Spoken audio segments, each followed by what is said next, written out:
Assalamualaikum warahmatullahi wabarakatuh. Bismillah, alhamdulillah. Wassalatu wassalamu ala rasulillah wa ala alihi wa sahbihi wa mawalah. La hawla wa la quwata illa billah amma ba'd. Segala puji bagi Allah yang telah melimpahkan rahmat dan karunia. Salawat dan salam atas junjungan Nabi besar Muhammad sallallahu alaihi wasallam beserta keluarga dan para sahabatnya.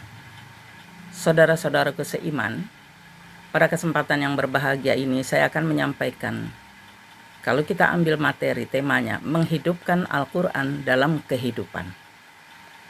Al-Quran isinya adalah perintah dan larangan. Karena isinya hanya dua itu, bagaimana kita menyikapi larangan dan bagaimana kita menyikapi perintah.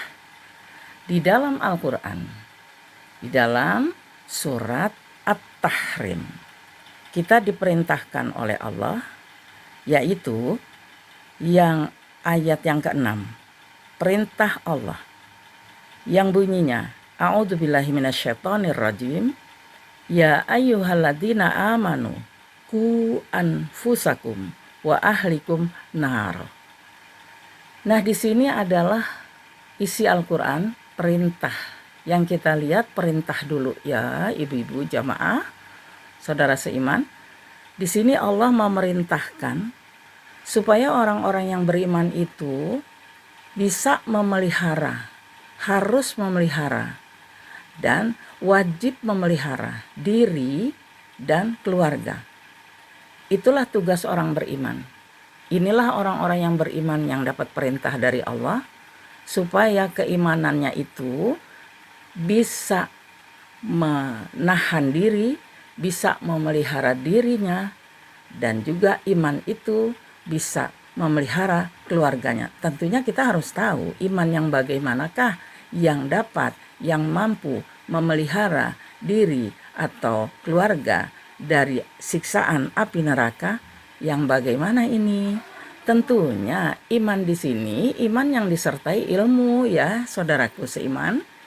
Iman yang disertai ilmu. Maka dari itu kalau menuntut ilmu itu wajib. Kita lihat kalau sholat ada sholat sunnah. Puasa ada puasa sunnah. Tapi kalau menuntut ilmu wajib. Ya. Kalau menuntut ilmu wajib, nggak ada sunnahnya. Disinilah Allah mewajibkan orang-orang yang beriman untuk selalu menuntut ilmu, sehingga keimanannya itu bisa berwujud dengan memelihara dirinya dan keluarganya. Kenapa perintah ini untuk diri dan keluarga? Karena keluarga itu adalah kerabat yang paling dekat. Ya. Suami, ibu, bapak, anak, itulah keluarga. Perintah Allah supaya kita memelihara diri dan keluarga. Kenapa demikian? Karena keluarga itu adalah tanggung jawab. Ya, keluarga itu tanggung jawab. Dan hidup kita ini adalah penuh dengan tanggung jawab. Kita hidup bukan bermain-main. Kita hidup ini adalah bertanggung jawab. Di mana Allah berfirman bahwa di dalam surat Al-Qiyamah, ayah sabul insan ayyutraka sudah. Apakah manusia itu mengira bahwa hidupnya itu dibiarkan begitu saja tanpa ada tanggung jawab? Nah, saudaraku seiman, hidup kita ini adalah bertanggung jawab untuk diri sendiri dan bertanggung jawab untuk keluarga. Oke? Jadi di sini tanggung jawabnya bagaimana? Untuk diri sendiri kita tahu bahwa kita adalah manusia yang diciptakan oleh Allah dan kita orang-orang yang beriman. Orang yang beriman itu harus beriman kepada Allah dan semua yang diciptakan Allah. Nah, inilah satu perintah untuk memelihara diri dan keluarga. Tapi di ayat lain ada larangan. Ya, di ayat lain ada larangan. Kalau tadi perintah memelihara ya, saudaraku seiman, diri dan keluarga. Tapi di ayat lain, di surat lain, misalnya tadi surat At-Tahrim ayat 6. Kalau sekarang surat Al-Munafiqun surat yang ke-63. Di sini adalah larangan. Mungkin saudaraku seiman udah tahu. Ya, larangannya adalah bunyinya. A'udzubillahi minasyaitonirrajim. Ya ayyuhalladzina amanu la tulhikum amwalukum wala auladukum an zikrillah.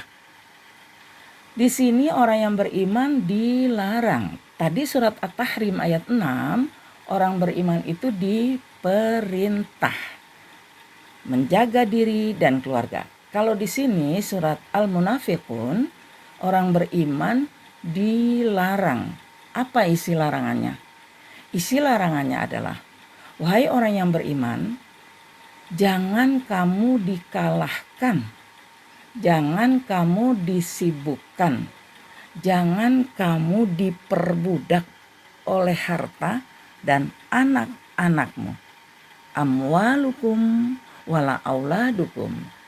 Jangan kamu dikalahkan oleh hartamu, oleh anak-anakmu. Untuk apa? Untuk mengingat Allah. An zikrillah. Jangan kamu sampai dikalahkan karena kebanyakan harta, kesana kemari mengejar harta, kesana kemari menimbun harta, sehingga kamu lupa kepada Allah. Karena kamu disibukkan oleh anak-anakmu, karena anak-anakmu itu adalah orang yang sukses, orang yang terkenal, orang yang populer, akhirnya kamu disibukkan dengan anak terus, sibuk dengan anak terus, sibuk dengan harta, tapi kamu nggak mengingat Allah. Nah, di sini Allah menegaskan, wa may yaf'al dzalika faulaika humul khasirun. Jika kamu melakukan yang demikian, lupa kepada Allah karena mengejar harta untuk anak supaya hidup sejahtera, kalau kamu melakukan demikian, kamu termasuk orang yang rugi. Kenapa rugi? Kita tahu kan saudaraku seiman, kita hidup ini OTW. Hidup ini adalah perjalanan. Dan perjalanan ini adalah masalah, kita nggak hidup selamanya. Jadi perintah adalah memelihara diri dan keluarga, larangan menyibukkan diri dengan harta dan keluarga. Jadi sama aja. Kenapa demikian? Allah mengetahui dan kita tidak mengetahui. Kenapa kita jangan sampai disibukkan?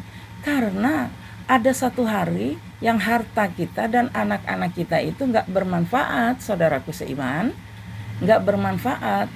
Ya, pada satu hari di sini Allah menegaskan, ma indakum yanfadu wa ma indallahi baq.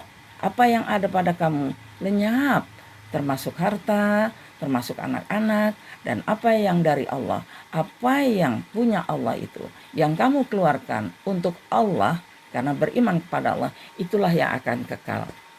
Jadi di sini kita memang bahagia ya dengan harta dan anak hidup sejahtera. Tapi ketahuilah bahwa semuanya itu hanya sebatas hidup. Setelah kita meninggalkan kehidupan, maka disitulah kita baru mengetahui ma indakum yanfadu wa ma indallahi baq. Apa yang kita kumpulkan lenyap. Sehingga kita menghadap kepada Allah dengan tidak membawa apa-apa. Nah, jadi bangga kita boleh, kita mengejar harta boleh, mengumpulkan harta boleh, tapi jangan melupakan akhirat. Ya, jadi inilah sekedar pemula untuk saudaraku yang seiman. Inilah pemula di dalam pengajian online. Mudah-mudahan nanti akan kita sambung lagi dengan materi yang berbeda. Kalau sekarang materinya adalah menghidupkan Al-Quran dalam kehidupan, tapi isinya adalah Al-Quran adalah perintah dan larangan. Isi daripada Al-Quran, perintah dan larangan. Sepertinya itu aja untuk pemula. Mudah-mudahan kita diberikan kesehatan oleh Allah Subhanahu wa Ta'ala. Dan mudah-mudahan kita selalu istiqomah dan kita selalu beribadah dengan istiqomah, dengan ilmu yang kita dapat tentunya melalui Al-Quran dan hadis. Inilah yang dapat saya sampaikan. Lebih kurangnya saya mohon maaf. Kebenaran hanya datangnya dari Allah. Assalamualaikum warahmatullahi wabarakatuh.